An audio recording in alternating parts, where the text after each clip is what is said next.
Yes, Round of applause. thank you. Just a quick one. Thank you so much for selecting my talk for the one lightning talk. I appreciate it. So we're going to talk about the EPSS, which is the Exploit Prediction Scoring System. About me, my name is Jerry Gamblin. I'm the Director of Security Research at Cisco. I was with Kenna until we were acquired 14 months ago. So what is the EPSS? The EPSS is an open source version of what we built at Kenna and sold to Cisco that we're able to give back to the community. It takes the same data points that we're using in the main Kenna model in a smaller way and gives it to the community for free to let you guys move to a risk-based vulnerability management assessment. So it helps you understand, hey, is this being exploited on the internet? Is this CVE likely to be exploited? Should I look at it? And we'll dig into that. But as we talked about yesterday, there are 183,000 CVEs now, over 16,000 this year alone. So anything that you can do to help chip down on the number of CVEs that your organization has to take care of will greatly help you. So the data behind CVSS is pretty simple. It's the MITRE list where CVEs are born. If you sat through my talk yesterday, you now know that MITRE's an MIT front for the deep government of the U.S. Text-based images tags. So we go through and we mine the data in the CVE and get tags out so that we know. Count of how many days it's been published. We have a report out that you can look at. It's the P2P report. It shows that all CVEs are normally exploited between 0 and 90 days, or believe it or not, between 120 and 180 days, right? There's a little bump there where nothing's going to happen, and then you have your second round of where hackers might go back and try to pick those up. We also have some partners in the open source community, Sniper Jails, Intrigue, and then we use the CVSS vectors to do that. So everybody asks me, why is this such an important thing? Well, we know for a fact that no matter where you're sitting at in here, how many SOC analysts you have, how many network administrators you have, that no matter what size your company are, you're only patching 20% of the vulnerabilities on your network every month, if you're industry best. We've not seen anybody do better than 20%. Low scoring companies do between 5 and 8. The average is about 15 this year. And we run this report every year. It's in our P2P report. You can go and pull the numbers so you know that I'm not just making it up. But we talk to a ton of people about this. We sell to some of the biggest companies in the world. And they're all like, yeah, we're only doing about 20% of the open vulnerabilities on our network a month. And we need to know which ones we need to patch. So the problem is between 3 to 6% of CVEs are only ever exploited, right?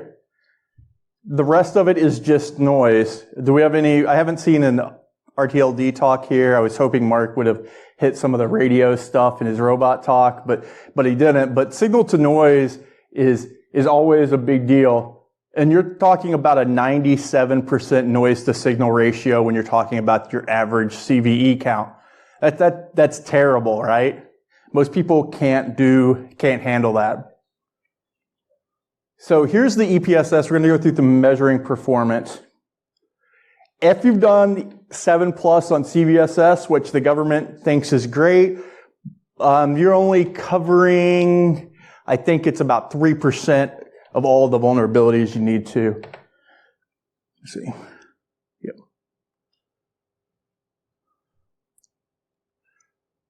Yeah.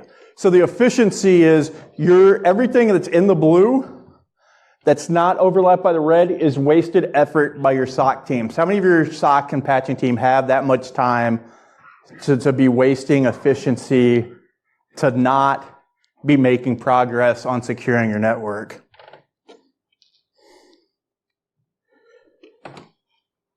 So here's where we're trying to get to, right? CVSS 3, version 3 only, is a 5% efficiency. If you're saying that you're going to patch everything that's 7 and above, you're working at about 5%. Version 1 of EPSS, which was out last year, which was our first public release, doubled that a little bit, plus a little bit, got you to about 13% efficiency just using the open source data. Version 2, we were super proud of, got you to 42.5% efficiency. The model that we charge companies for is at 85% right now. So the model that Keno sells and Cisco sells is a more mature model, but we're giving away half of our model for free basically at this point. And we'd love for you guys to go and dig into the model. It's hosted on first.org, which is a European-based organization. There are open calls every week that you can hop on and help us figure out where we should move this model to, how we can make it more useful to people, what products can go in and use this model. But what it does is every day we score every CVE and tell you if we think it's going to be impactful on your network or not, and you can bring that into your SIM, to your scoring, or to any other piece of software that you use to manage your day-to-day operations.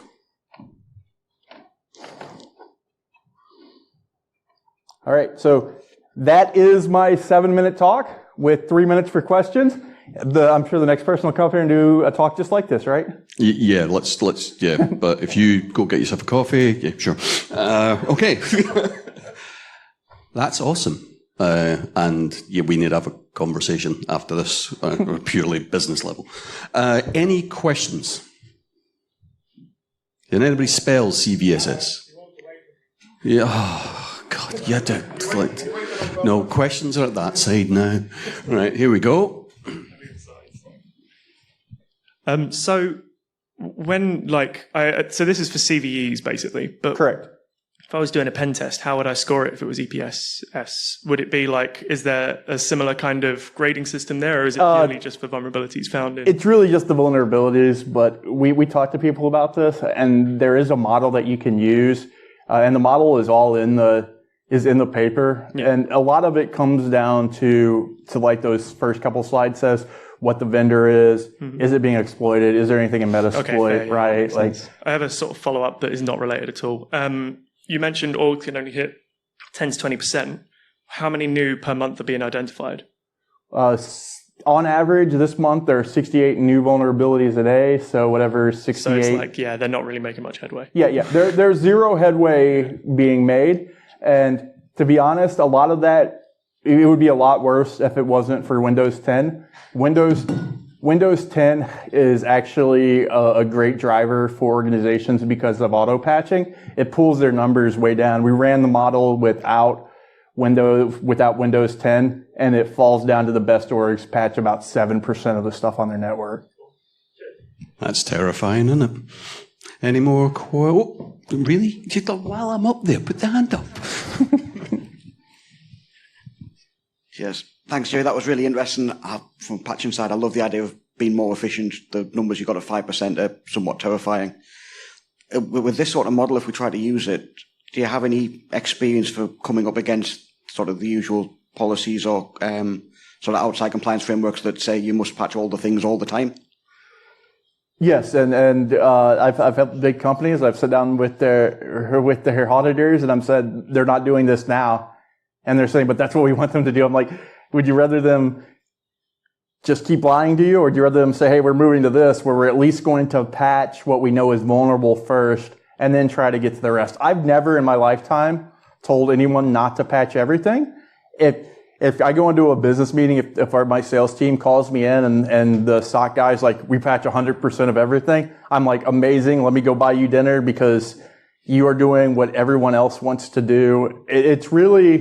It's really about being honest with yourself and being able to show numbers like 20% is industry leading to your board and have them not freak out because they believe that you're patching 100% of everything on your network all the time.